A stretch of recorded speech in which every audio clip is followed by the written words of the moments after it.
On fête aujourd'hui le Nouvel An à la prison de Harbin, dans le nord-est de la Chine.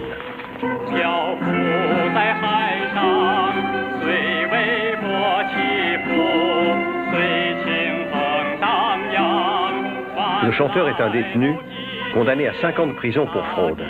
Et l'orchestre est composé de voleurs et de meurtriers.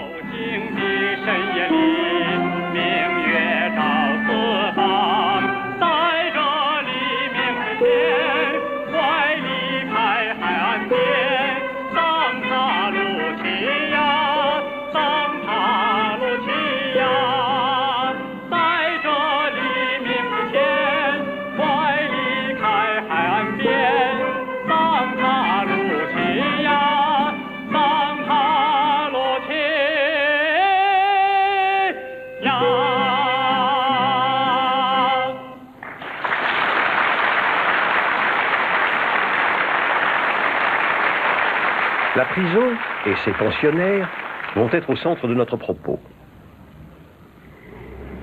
Mais pour en arriver là, nous allons imaginer la société chinoise comme une série de cercles concentriques. Au milieu, la famille, puis la rue où vivent ses membres, et enfin le voisinage. Qu'arrive-t-il quand la famille est frappée par la maladie, le malheur, la folie?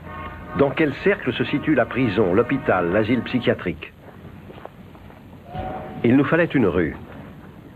Nous avons choisi librement celle-ci, sans idée préconçue, sans n'y connaître aucun de ses riverains. La rue appelée -18. 9 familles y habitent. Presque tous leurs membres travaillent au chemin de fer. Nous avons vu une cheminée fumée au numéro 5. Nous sommes entrés et nous avons rencontré un homme, M. Ma, de la police des chemins de fer. Sa femme est infirmière et il a 2 filles.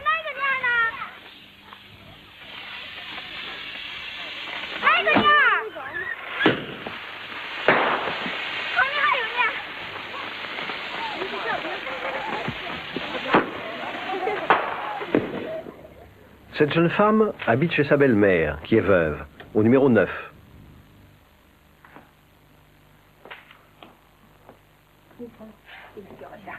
Elle est mariée depuis 8 mois. Elle attend un bébé.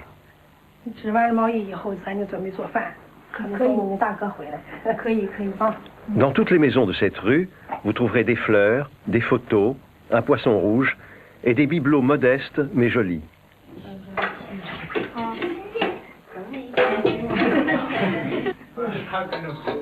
Traditionnellement, aucun couteau ni instrument contondant ne doit être utilisé le jour du Nouvel An chinois. On dit que ce jour-là, la demeure où l'on n'entend pas le bruit du couperet est une maison de pauvres.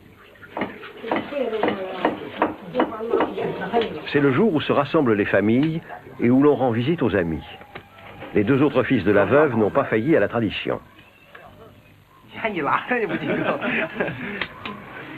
Monsieur Sun est chauffeur de camion au chemin de fer.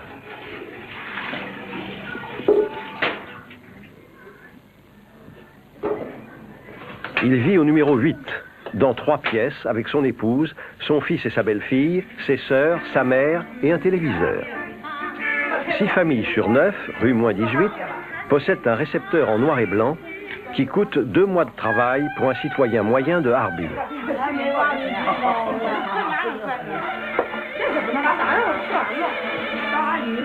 Monsieur Sun est un grand consommateur de télé et le poste va rester allumé tout au long du repas pantagruélique du réveillon de Nouvel An.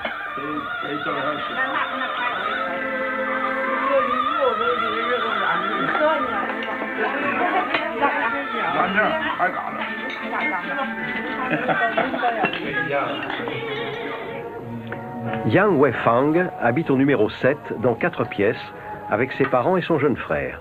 Elle est en convalescence. Le frère aîné vit dans un foyer dépendant de l'usine où il est employé. Le père conduit un camion au chemin de fer et gagne l'équivalent de 300 francs par mois. La mère travaille chez un confiseur et le plus jeune fils est plombier. L'aîné ne retrouve les siens que pendant ses jours de congé et donne volontiers un coup de main.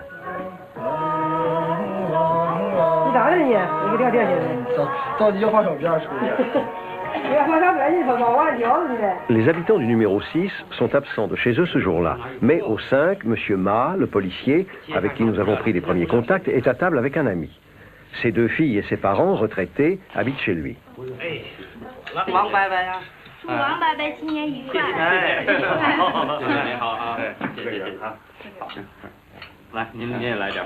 Les Ma sont de religion musulmane, d'une communauté appelée les Houé. Ils ne mangent pas de porc et en supportent difficilement l'odeur quand leurs voisins en font cuire. Ce soir, veille du Nouvel An, le pot-au-feu mongolien sera au menu. Moutons bouillis, légumes de saison et nouilles chinoises.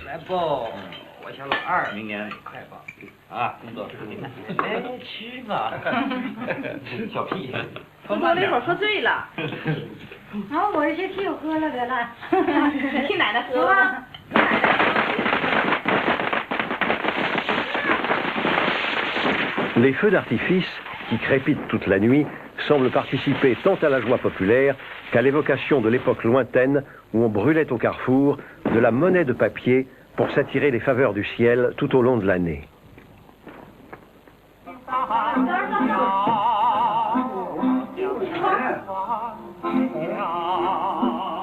Nous sommes au numéro 4. Le père est charpentier au chemin de fer, bien sûr, et il s'est arrangé pour faire attribuer à son fils aîné, marié, vendeur dans un magasin, une des maisons de la cité. La jeune fille en bleu est sa fille, institutrice dans une école primaire. Le soir, ils regardent d'habitude la télévision, mais ils vont cette fois jouer aux cartes jusqu'à l'aube. Pour trouver une vraiment grande famille, nous avons dû changer de quartier et nous rendre dans un immeuble réservé aux intellectuels où nous avons fait la connaissance de Liu Xiaoliao, directeur de l'opéra local, et de sa vedette.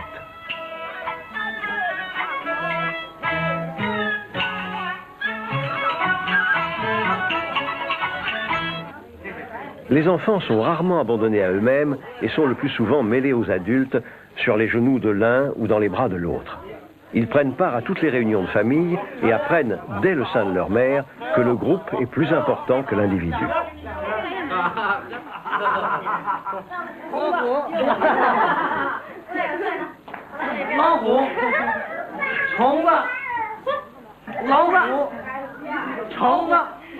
C'est un jeu de société. Le tigre mange l'agneau, l'agneau le poulet et le poulet le ver. Et le perdant fait cul sec. À Harbin, comme ailleurs, la nuit du réveillon va se poursuivre jusqu'à l'aube, même à la prison.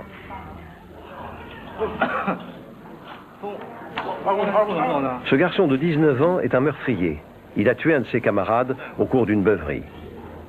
Seul son jeune âge lui a permis d'échapper à la peine de mort à laquelle il avait été condamné. Quand le jour se lève, tous les habitants de la rue -18 et tout le nord de la Chine dégustent les boulettes du Nouvel An. Les écoliers ont 2 jours de vacances et les travailleurs au moins 4. Harbin est le terminus d'un très ancien carrefour ferroviaire relié à la Russie. Les bâtiments et même certaines activités sportives rappellent l'ancien empire des tsars. La glace y règne de novembre à avril.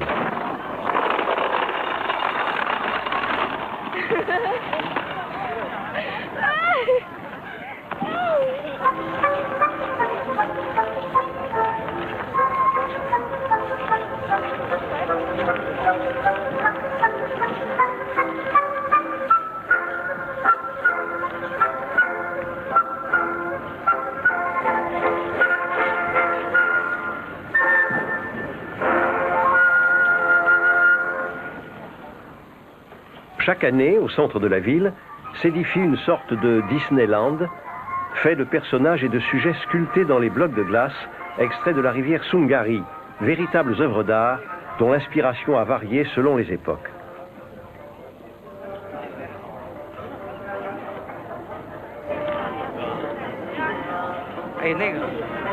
Au temps de la présence slave, les sujets s'inspiraient de la croix et des icônes. Puis vint la révolution culturelle, et celle-ci passait de mode. On y trouve des personnages tels que Blanche-Neige, Charlie Chaplin, Colombe de la Paix et Fusée spatiale.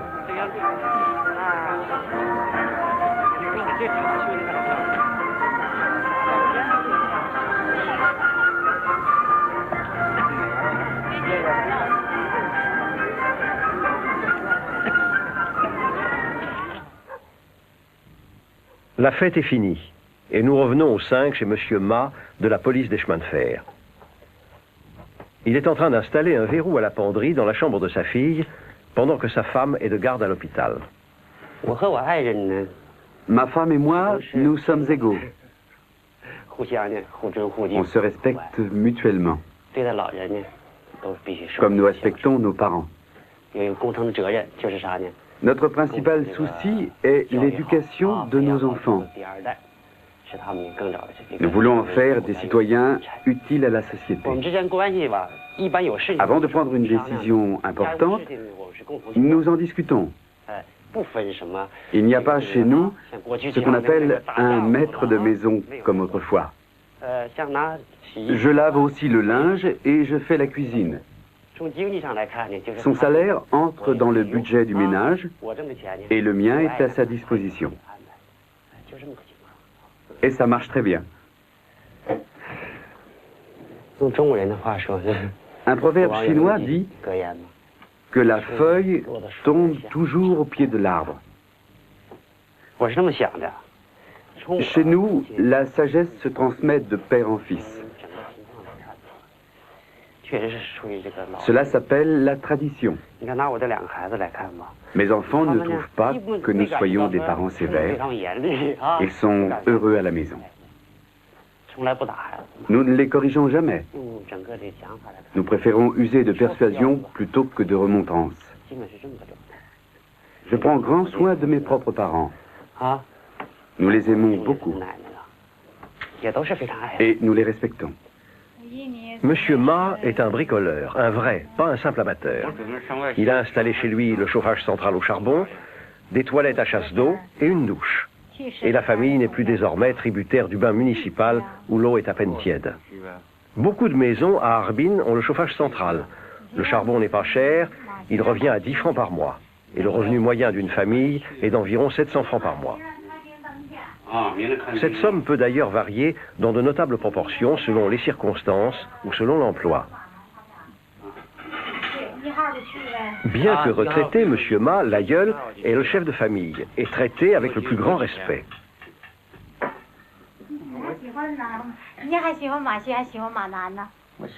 En Chine, ce n'est pas l'individu en soi qui est important, mais la place qu'il occupe dans le groupe familial, de quartier ou de travail. Quand nos enfants nous ont donné une petite fille, cela nous a rassurés. Ils étaient décidés à ne pas avoir d'autres enfants. Et pourtant, un autre garçon ou fille aurait été une compagnie pour l'aîné. D'autant que la loi n'était pas très stricte à l'époque. Chez nous, un proverbe dit qu'un fils est une assurance pour la vieillesse. Et nous avons maintenant une pension. Elle n'est pas bien lourde, mais elle nous permet de vivre décemment. Et on ne s'inquiète plus de ne pas avoir de petit-fils pour perpétuer notre nom. Il arrive souvent à l'aïeul de retrouver ses amis dans d'interminables parties de mahjong. Quoiqu'âgés, tous ne sont pas pour autant pensionnés. Beaucoup semblent avoir été oubliés par les services de la sécurité sociale.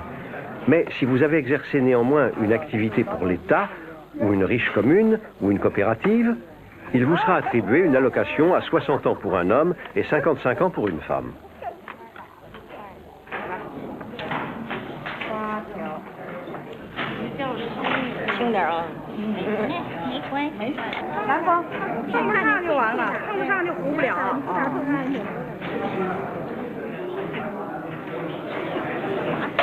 Le palais du travail d'Harbin est en partie réservé aux anciens qui viennent y jouer aux cartes, aux dames ou aux mahjong de 9 h du matin à 4 h de l'après-midi. Et même s'ils sont venus accompagnés, ils seront néanmoins soumis à l'exercice quotidien. Les anciens sont révérés en Chine et cela pose d'énormes problèmes. En effet, si la longévité moyenne augmente et que le nombre des vieillards s'accroisse sans cesse, qui s'occupera d'eux dans les années à venir? Un seul enfant par famille, a décrété le gouvernement. Mais si la loi est scrupuleusement respectée, dans un futur relativement proche, un jeune aura 6 vieux à sa charge. Pour le moment, aucun établissement gériatrique n'est nécessaire. Au mieux ou au pire, on meurt en famille. Mais au début du second millénaire, les vieux Chinois risquent de ne plus mourir dans les bras de leurs enfants, mais dans ceux de l'État. Et personne ne le souhaite. Ni les vieux, ni apparemment pas l'État. Mais le problème est posé.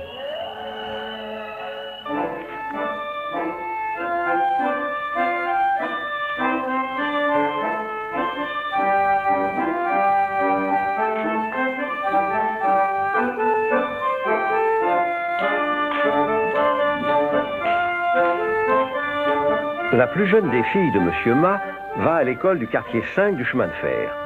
Sa maîtresse l'a dit obéissante, disciplinée, ni trop bavarde, ni trop intelligente. Mais toujours attentive. Elle est douée pour le chant, aimerait bien danser, mais manque de coordination. Il y a dans l'école 43 enseignants pour 416 garçons et 319 filles, ce qui fait en moyenne 17 élèves par maître. La fille aînée de M. Ma va à l'école voisine en cours moyen. Sa maîtresse l'a dit très ouverte et très bavarde. Elle aime bien s'exhiber, mais elle est toujours gentille et serviable envers ses camarades. Elle se débrouille déjà en anglais. Sur les 1025 élèves, 1001 apprennent l'anglais et 24 seulement le russe.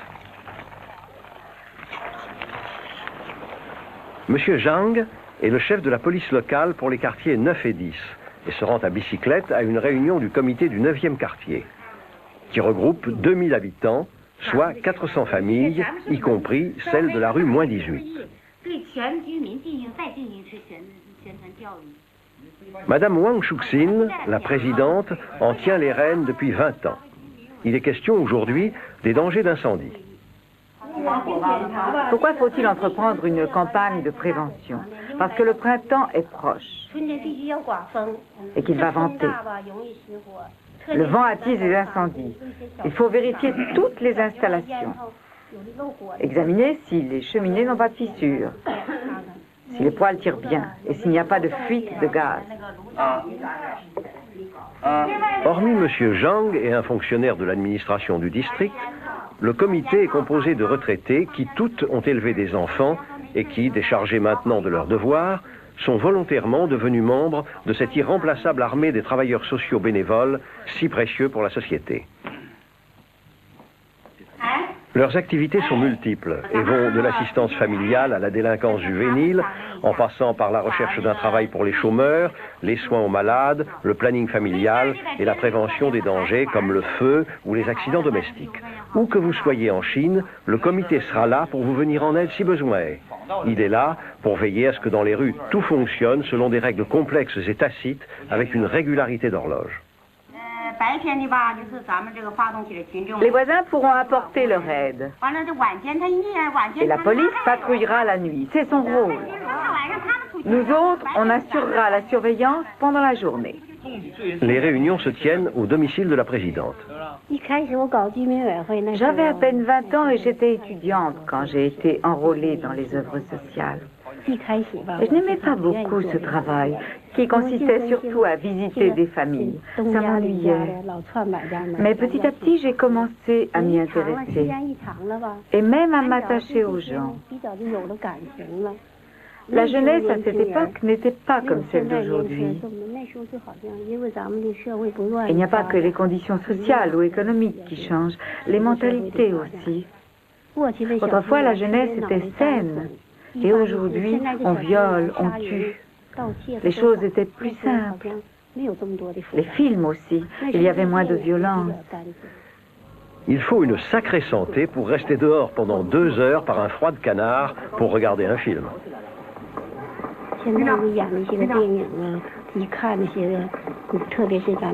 Au cinéma, aujourd'hui, on montre des films comme celui-ci, qui frappent l'imagination des jeunes.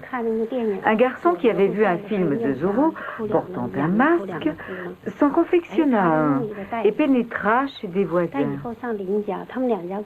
La fille de la maison était en train de faire la cuisine.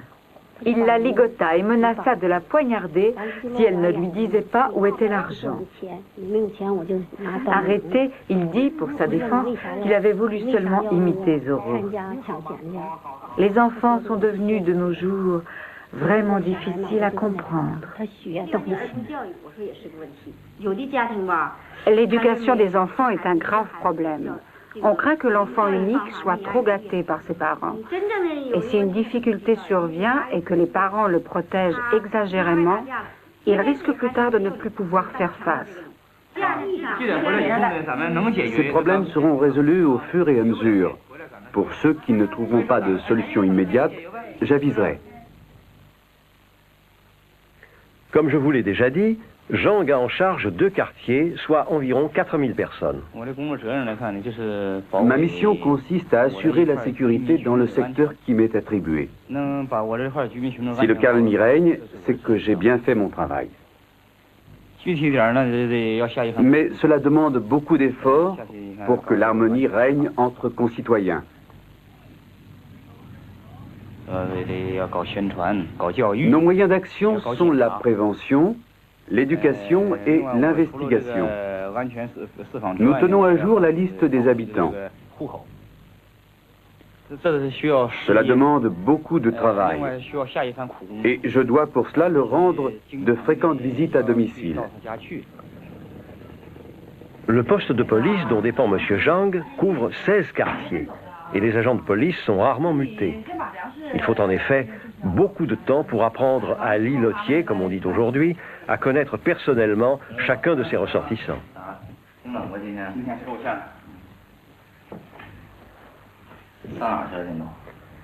Il fait en ce moment moins 25 degrés centigrades au dehors et il convient de se protéger les oreilles. Où en es-tu? Il va falloir que je ressorte tantôt. J'ai remarqué une chose curieuse en inspectant le système de protection contre le feu dans un immeuble. Quelqu'un avait obstrué l'escalier avec des ordures. Tu les as fait enlever? Non, j'ai seulement fait le constat. J'occupe ce poste depuis 10 ans et je connais tous les jeunes des 2 quartiers et leurs familles. Je leur rends de fréquentes visites. Dès qu'une naissance est signalée, je l'enregistre.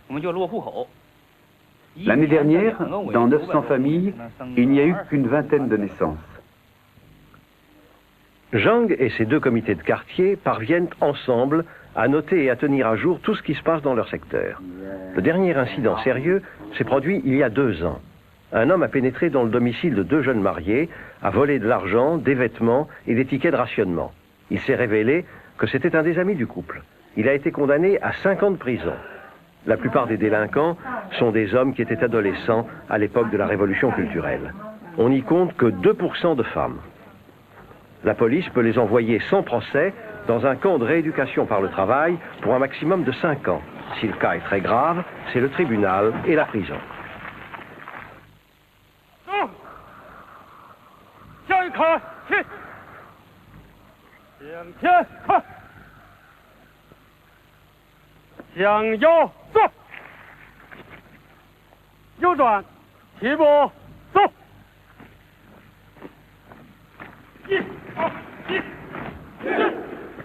Si vous avez commis un crime jugé grave à Harbin, rue -18 ou ailleurs, c'est ici que vous serez envoyé. L'âge moyen des détenus est de 24 ans. Le directeur de la prison s'appelle Wang Hongjin, un homme au principe bien établi.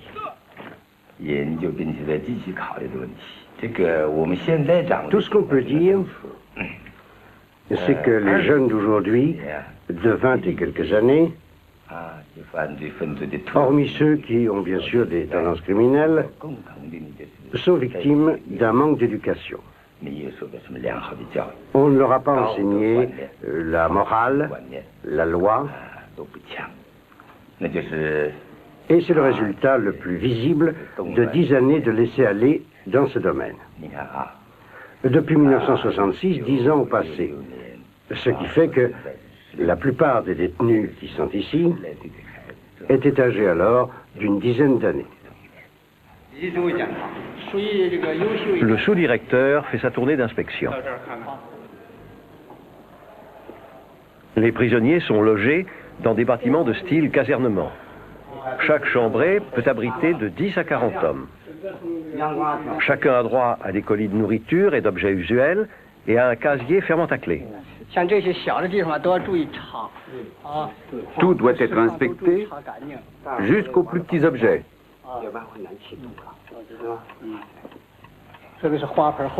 Même les plantes.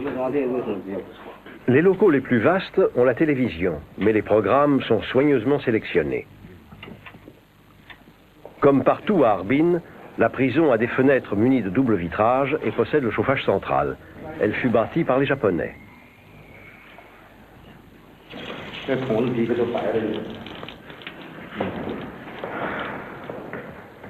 Comparé à ce que l'on voit généralement en Chine, les lavabos et les douches sont presque luxueux et les détenus en disposent à leur gré.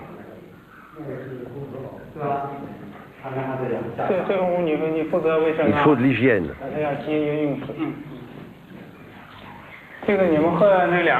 Vous deux, si ça ne fonctionne pas, allez donc à côté.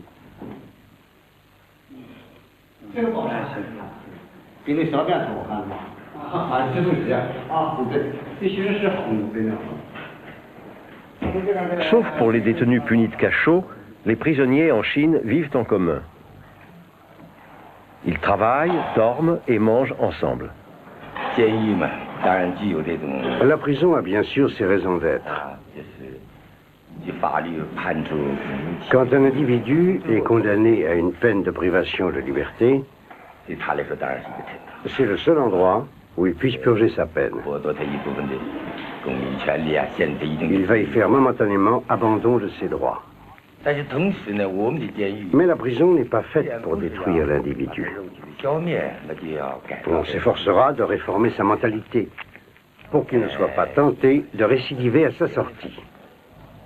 Le véritable but de notre prison, c'est la rééducation. Quand un criminel a pris conscience de sa faute, du mal qu'il a causé, qu'il a accepté sa responsabilité et la sentence qui lui a été infligée, ce sera le premier pas vers sa réinsertion sociale. Sinon, le châtiment n'aura servi à rien. Ici, la soumission est de règle. Et ceux des prisonniers qui présentent tous les traits extérieurs du criminel doivent s'efforcer d'adopter une attitude ressemblant à une sorte de conversion de nature religieuse. Mais il ne faut pas seulement changer de l'intérieur, il faut que ce soit visible. La morale communiste est un pour tous et tous pour un. C'est une pensée très noble. Mais moi, je ne suis pas noble. Pourquoi aurait-on changé? Il n'y a pas de raison. Nous avons perdu depuis longtemps le sens moral. Quoi qu'on ait fait et quoi qu'on fasse, il faut avouer que l'idéologie communiste n'a pas de place chez nous. Est-ce que quelqu'un a quelque chose à dire? Moi, quand on m'a fait des cours de morale, j'ai appris qu'il n'y a que dans notre République populaire qu'on nous traite comme le médecin traite ses malades, le professeur ses élèves et les parents leurs enfants. Réveil à 5 heures, 7 heures de travail, 2 heures d'études, 1 heure et demie de temps libre. Coucher à 9 heures. 3 repas par jour, durée totale, repas et digestion, 5 heures. Ce ne sont pas des fils de bourgeois, mais des fils de travailleurs et de la Révolution. Ce qui semble préoccuper le directeur, c'est que le détenu moyen est né 10 ans après la prise du pouvoir par les communistes. C'est le cas de ce jeune meurtrier. Son cas était très clair. Pas de mobile apparent. Avait-il prémédité son acte? Difficile à dire. Il avait quand même tué. Un incident imprévu au cours d'un repas et un homme est mort. Sans que le meurtrier ait eu conscience de son geste. Un geste visiblement non prémédité. Une querelle stupide et un homme meurt. Les regrets du meurtrier ne le feront pas revivre. Quand on commet un meurtre, on paye de sa vie. J'aurais dû être fusillé. Mais on a jugé que j'étais trop jeune. Mais le gouvernement m'a donné une chance de me racheter. Quand mes parents m'ont rendu visite, ils m'ont adjuré de faire amende honorable. Et ils m'ont dit que je pourrais peut-être revenir un jour à la maison. Ils m'ont dit qu'il fallait que je prenne conscience de mon acte. Et j'ai accepté de suivre des séances de rééducation, seule chance de reprendre ma place.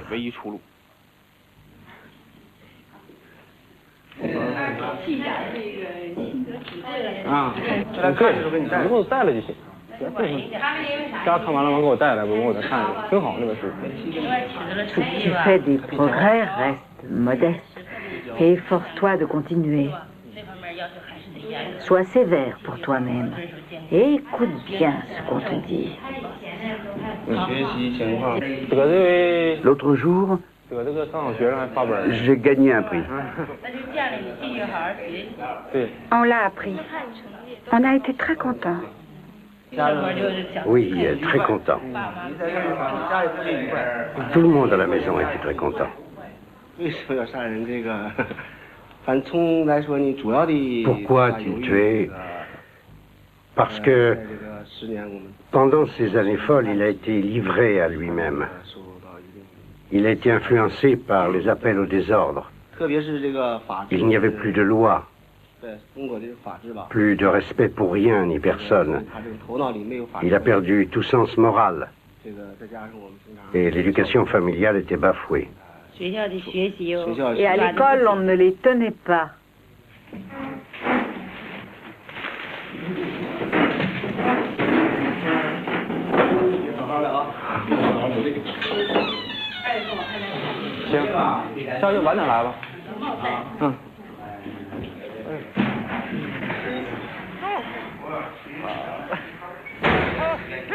Pour les habitants d'Harbin, comme partout en Chine très probablement, la frontière est mince entre les criminels, les déficients mentaux et même certains malades.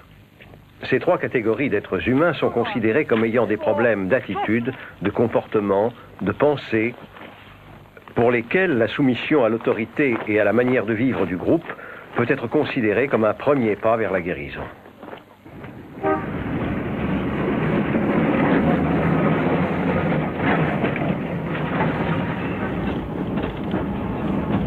Chaque matin, vers 7 heures, Madame Ma prend le tramway pour se rendre à son travail à l'hôpital. Le trajet dure 20 minutes et lui revient à 50 centimes environ.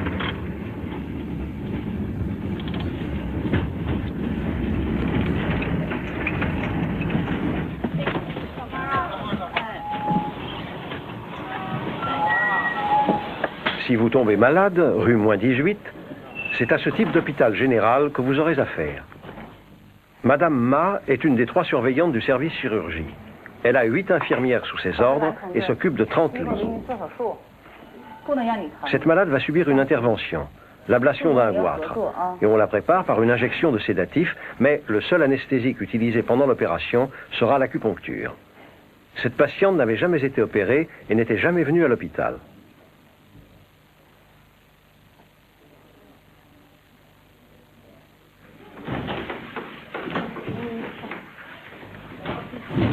À l'hôpital d'Harbin, il y a 3 blocs opératoires.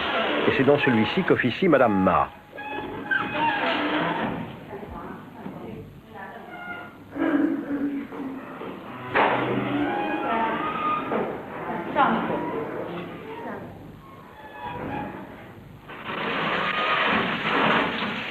L'anesthésiste est un médecin qualifié, rompu aux méthodes occidentales autant que chinoises. Elle dispose des aiguilles dans les oreilles de la patiente et les relie à un générateur qui va envoyer des impulsions électriques. C'est une combinaison de la médecine chinoise traditionnelle et des dernières découvertes de l'électronique.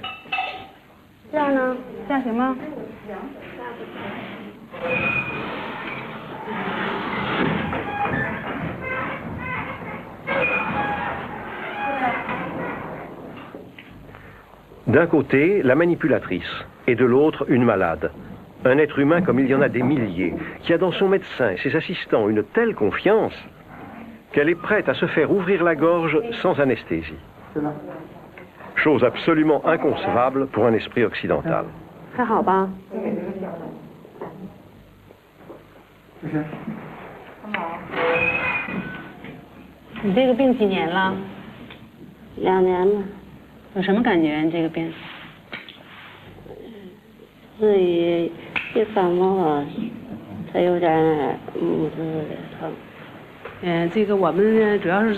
Nous utilisons l'acupuncture comme anesthésique depuis plus de 20 ans, avec un succès qui ne cesse de se confirmer.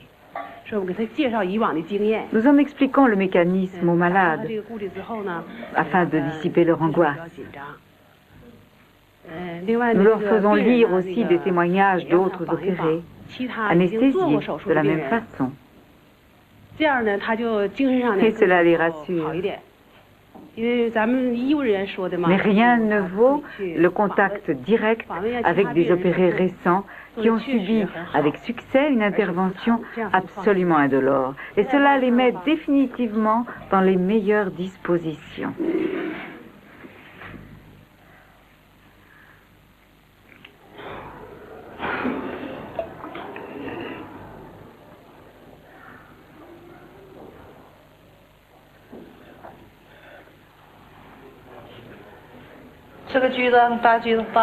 Donnez-lui une orange.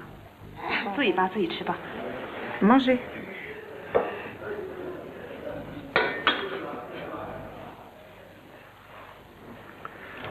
Les malades éprouvent cette confiance dans le jugement de groupe que l'on retrouve partout, à la prison, dans les comités de quartier, comme dans les familles de la rue -18. Le jeune couple du numéro 2 va convoler en juste noces, mais ils n'auraient jamais rêvé de le faire contre le gré de leurs familles respectives. Voici la fiancée et son futur époux. L'amour ne vient qu'au second rang, après les convenances familiales. La fiancée sera en robe blanche, mais cela ne se passera que devant le photographe, après avoir signé le registre de l'état civil. Le photographe leur louera robe et costume, ainsi que les fleurs. Il sera le seul témoin de cette petite cérémonie. Les autres, parents, amis, enfants à venir, se contenteront de feuilleter l'album de famille.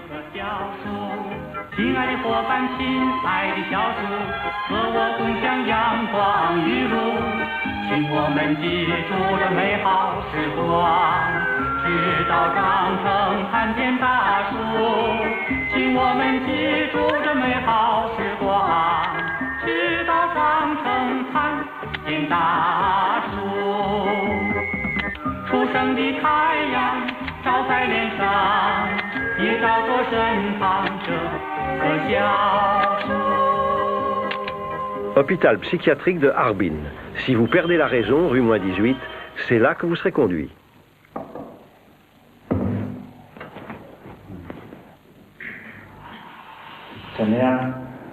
Comment ça va? Ça va. Et la santé? Ça va mieux. Mieux? Expliquez-moi. Depuis quelques jours, j'ai changé. J'y pense beaucoup moins. Est-ce que vous y croyez vraiment? Non. Alors vous vous trompiez. Cette malade appartient à un groupe de la minorité coréenne. Elle était tombée amoureuse d'un Chinois et les familles étaient hostiles à leur union. Il s'était révélé qu'elle était atteinte de schizophrénie et était soumise à un traitement combinant l'action des drogues occidentales spécifiques et de psychothérapie personnalisée. Elle est en entretien avec son psychiatre qui va vous exposer son cas. Cette malade était très irritable, très nerveuse. Elle se maquillait parfois outrageusement. Elle pensait sans arrêt, jour et nuit, à ce garçon. Elle se l'imaginait auprès d'elle. Elle s'imaginait aussi qu'elle serait un jour une reine. Elle est maintenant revenue à la réalité. Elle s'est rendue compte par elle-même que son rêve était irréalisable. Elle n'est pas encore guérie, mais l'amélioration est sensible. Il ne faut plus penser à tout ça. Ça n'est pas bon. Quand vous serez guéri, il faudra surtout beaucoup de repos pour commencer. Et plus tard, vous pourrez songer de nouveau à... L'amour. L'important, c'est de prendre le problème à bras-le-corps. Les malades sont soumis à la fois à la psychothérapie individuelle et à la psychothérapie de groupe. Les médecins n'utilisent pas la psychanalyse à laquelle ils ne croient guère, pas plus qu'au subconscient et au rôle prédominant de la libido dans le comportement. Ils préfèrent utiliser les termes de traitement comportemental ou soutien spirituel.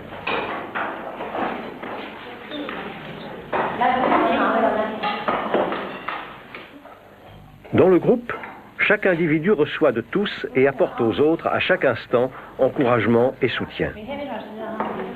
Cela ressemble un peu à la bonne vieille méthode Coué. Je vais mieux, je vais de mieux en mieux, à laquelle s'ajouterait un conditionnement pavlovien.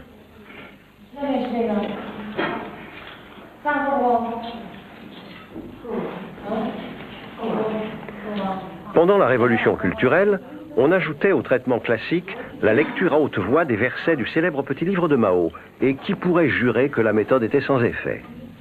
Peut-être la psychothérapie trouve-t-elle son efficacité dans la confiance que le malade fait à son médecin. Cette confiance, cette foi qui fait que l'on peut se laisser trancher la gorge sans autre anesthésie.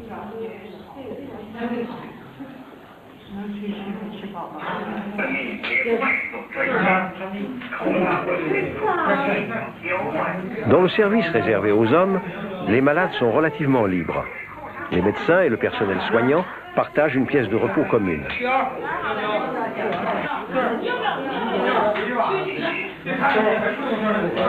Le chef de service est assisté de 3 autres médecins et suit 77 patients.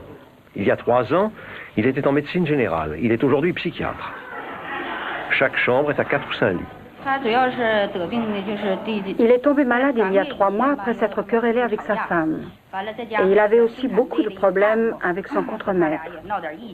Il était lunatique, se saoulait de paroles, tenait des propos sans queue ni tête. Il était également insomniaque, se mettait en colère pour des riens, battait ses parents et sa femme, qui étaient retournés dans sa propre famille. Il était vantard. Il s'attribuait toutes les qualités et prétendait avoir de nombreuses relations très haut placées. Il inspirait confiance à des personnes qui ont cru pouvoir lui confier de l'argent pour acheter certains objets et leur a ainsi escroqué d'assez fortes sommes. Et il a dépensé cet argent au jeu, en repas et à faire la fête avec des amis. Il n'a jamais pu rembourser ses victimes. Et quand dans un magasin, il voulait acheter des articles que le marchand ne possédait pas, il cassait tout. Vous entendez des voix? Non. J'ai tout cassé dans ces boutiques. Et j'y ai collé partout des posters. Avec des dessins. Et des poésies que j'avais fait moi-même. Récitez un de vos poèmes. Il peinait tout le jour parce qu'il avait faim. Et quand il eut mangé, il se mit à penser qu'il lui manquait une femme. Il épousa une jolie femme, mais il n'avait ni chevaux ni carrosse. Et maintenant, il a beaucoup de chevaux et beaucoup de mules. Il n'a pas de titre officiel. 7e, 6e, 5e grade, c'était trop peu. 4e, 3e, 2e, pas encore assez. Il devint Premier ministre, mais il voulut devenir le chef pour la vie. Et une fois monté sur le trône, il voulut devenir immortel. On n'est jamais content de son sort. Un autre? Non, ça suffit. Suivez votre traitement, vous sortirez bientôt.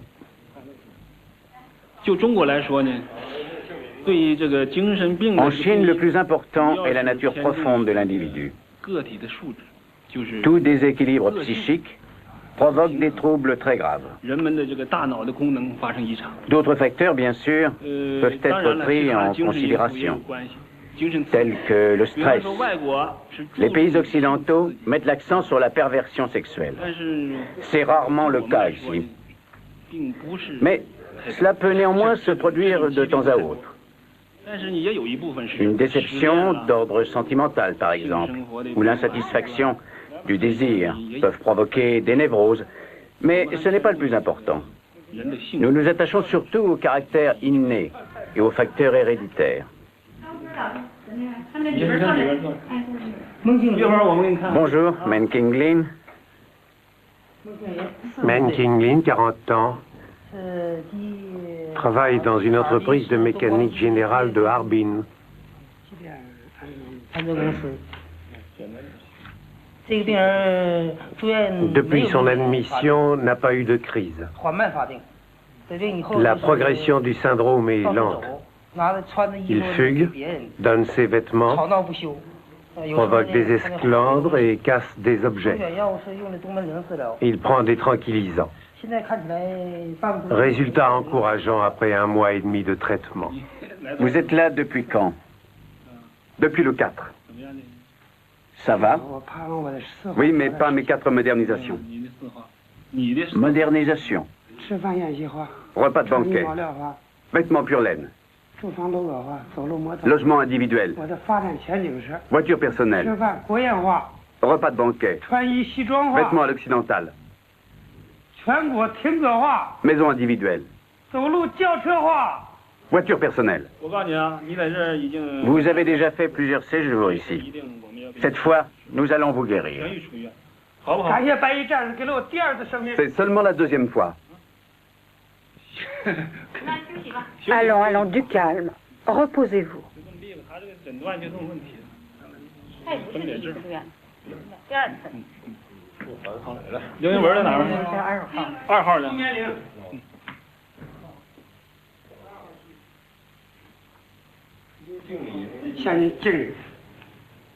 Salut.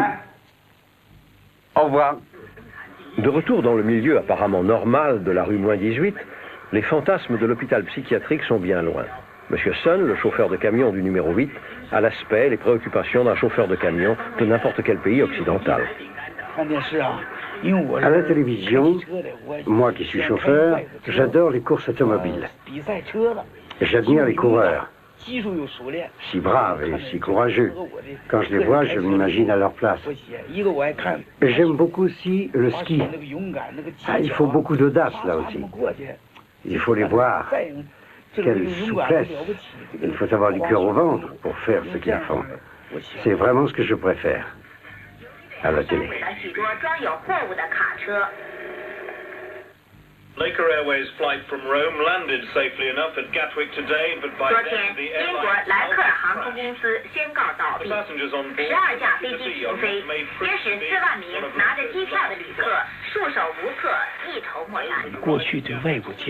On n'avait que peu de contact avec les étrangers. On ne les comprenait pas. Et maintenant, avec les satellites, on apprend à connaître les Américains, les Anglais, les Français, les Italiens, les Japonais. Comment ils travaillent, comment ils vivent. Grâce à la télévision, notre peuple peut s'ouvrir sur l'extérieur et augmenter ses connaissances. Monsieur Sun doit être au fond un individualiste. Pour un occidental, l'idée que tout un peuple puisse mettre au-dessus de tout le bien-être du groupe semble aberrante, à une époque où chacun cherche à développer d'abord sa propre personnalité. Mais n'est-ce pas là une conception confucéenne dépassée? Dans le chinois moderne, les idéogrammes évoquant individu et liberté ont comme un parfum d'égoïsme et même de mépris des autres.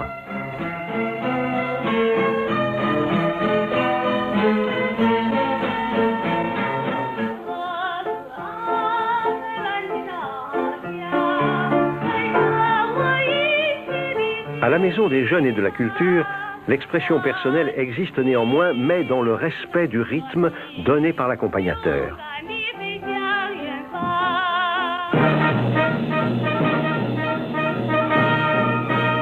Le morceau que vous entendez, interprété par l'orchestre des jeunes de Harbin, est l'œuvre d'un compositeur local. Il est intitulé « Bonne nouvelle de Beijing ». L'orchestre est là, avec son enthousiasme et son talent, mais toujours soumis aux ordres de son chef.